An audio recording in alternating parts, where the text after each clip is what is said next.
What's going on, fantasy football fans? I'm your host, Hussein the Brain, and you're watching The Couch. This is the real reason the Cleveland Browns suck. Before I reveal the real reason at the end of this video, I'm going to give you 5 major key roles why the Browns are so bad. And before that, let's do a quick little 12-second history lesson about the Cleveland Browns. All right, 12 seconds. Let's go. The Browns were founded in 1945 and named after their original head coach, Paul Brown. In 1957, the Cleveland Browns drafted the best player of their franchise ever, Jim Brown, quite possibly the best running back ever, and some even say the best NFL player of all time. They actually were a decent franchise that made the playoffs quite a bit, and in 1994, fast forwarding a little bit, they went 11-5, so they had a pretty good season that year. In 1995, however, they announced that they wanted to move, and in 1996, the Cleveland Browns were no more. They moved to Baltimore and became the Baltimore Ravens.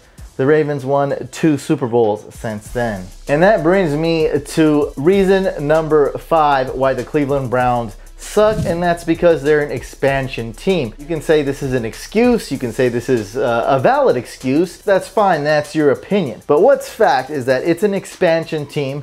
It's usually tough at first, obviously, for all expansion teams, no matter if NBA, NFL. And how you can get better as an expansion team is to kill it in the draft. This brings me to my number 4 reason, the draft. Ever since 1999, when the Cleveland Browns started a brand new team, so now they're essentially a brand new team, okay? The original Browns are now the Baltimore Ravens. In 1999, they started all over, and ever since they were a new team in 1999, they have not drafted well, especially at the QB position. All right, just a quick stat. I know stats can be skewed and looked at differently, and different meanings can be derived from these stats, but they had 43 different players attempt a pass since the 1999 season. That's not good. Like, if we looked at another team, it'll be something like 15 players would attempt passing since 1999. They have not had a quarterback that has worked out.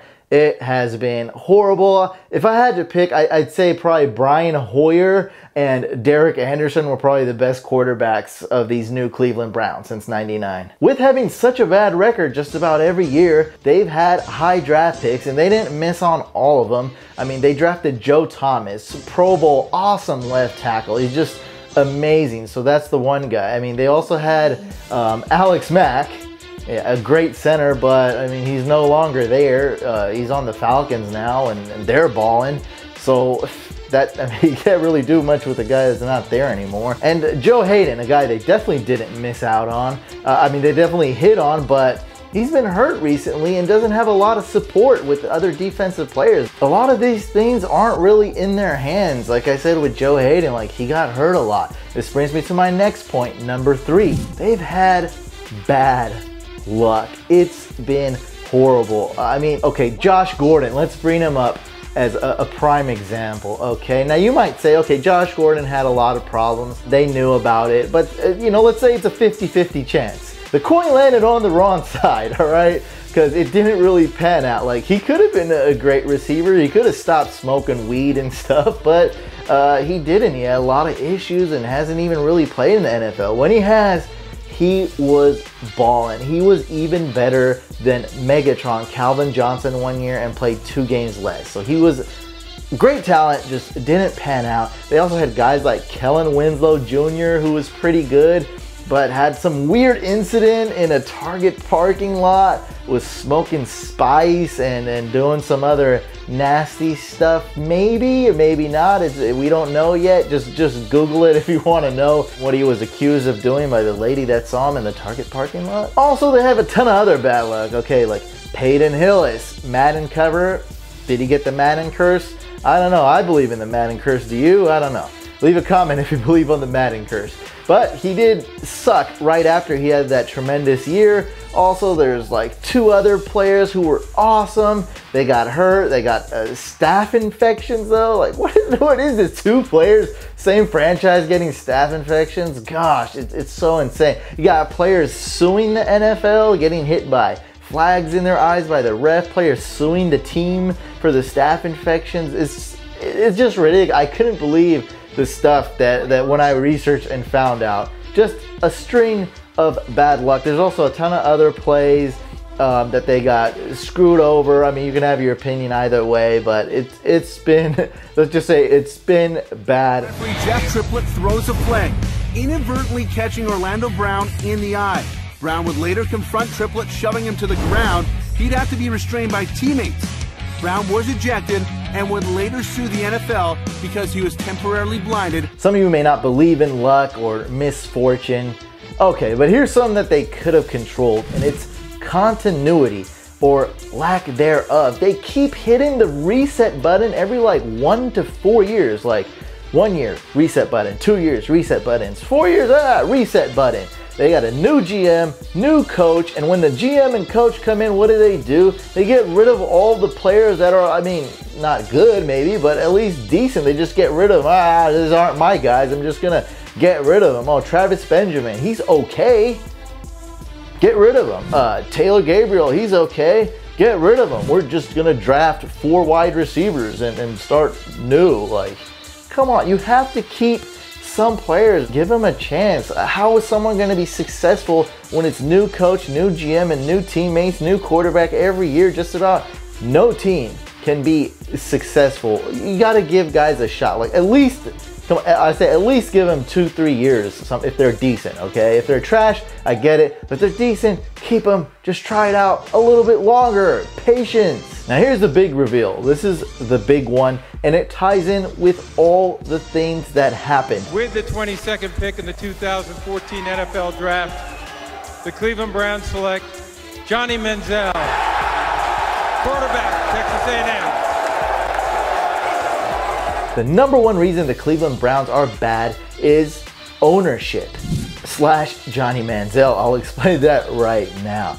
So the owner actually, he's the main guy in charge. I mean, he owns the team. So we can't really blame it on a GM or coach, since there's been a ton of them just from 1999. So we have to blame the owner. And my sources have told me, numerous sources, okay, get this, that the front office, you know, the guys who are supposed to be making football decisions, personnel decisions, did not want to draft Johnny Manziel, but the owner said, hey, we're drafting Johnny Manziel. It was one of the biggest mistakes, and that was so recent. It's hard to recover from a first-round bust draft pick like that. I mean, everything went wrong with that pick. You draft a bad quarterback. You have to hit the reset button after you draft Manziel. All the publicity. I mean, this guy he's all over Twitter, and he's not even in the league anymore. It's so bad. That was one of the worst draft picks in recent memory, and it was all because of the owner. It's pretty much basic knowledge why he drafted Johnny Manziel. The fans loved him. I mean, just look at the fans freaking cheering for this draft pick, selling jerseys, getting the fans hope, false hope, getting the fans happy. And it was just a bad draft pick, and it all starts with this. The organization starts from the top. You have to have a good owner, a good GM, and make good personnel decisions. It's just how it is for the players and for the coaching staff. This was kind of known as like the curse in Cleveland for all the sports teams, but the Indians have been having a lot of recent success. The Cavs just won a championship. So with these teams being so successful, it might just be the Cleveland Browns curse. Now, can they win a championship? Can they win a Super Bowl? Honestly, I'd have to give it at least 4 years for them to turn it around. It's going to probably be at least 3 years until they even have a season above 500. That's my projection. I'm leaving this video with a little bit of hope for you Cleveland Brown fans out there. So that's the real reason the Cleveland Browns are such a horrible team. Make sure you guys like the video, subscribe to the YouTube channel for more videos like this. Leave a comment. This is one of the first videos I'm doing like this. Let me know if you like these type of videos, if you want me to do more. If you don't want me to do them at all, stick to just fantasy, leave a comment. Let me know. Check out our other videos, and I'll see you guys on the next one.